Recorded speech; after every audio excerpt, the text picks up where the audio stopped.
Hey guys, in this video I will show you how to clone apps on Samsung phone. Alright, so let's begin with the video.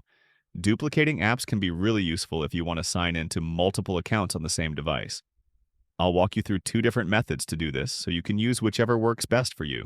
The first method uses a built-in Samsung feature. Start by opening Settings on your phone, then scroll down and tap Advanced Features.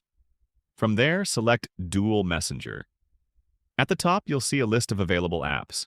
Any app that appears here can be cloned, although this option is usually limited to social media apps. For example, if you toggle the option next to Facebook, you'll be prompted to install a second copy. Tap Next and follow the on-screen prompts and wait for the setup to finish. Once it's enabled, go back to your home screen and you'll see two Facebook icons. You can now sign into different accounts on each version of the app. If Dual Messenger isn't available for the app you want to clone, there's another method you can use.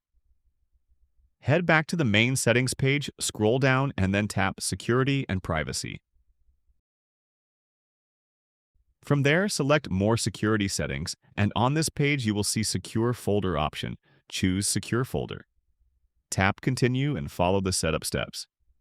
You may need to sign in to your Samsung account and agree to the terms and conditions. Once that's done, a secure folder will be created on your device.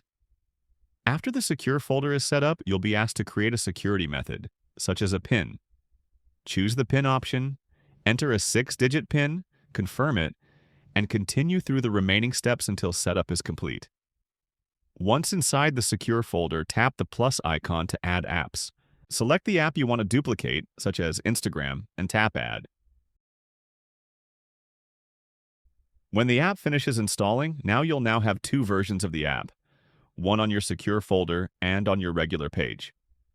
That's how you can clone apps on a Samsung phone using either Dual Messenger or Secure Folder, making it easy to manage multiple accounts on one device. And that's it. So that's basically how you can clone apps on Samsung phone. So that's all for this video. See you in the next one. Thanks.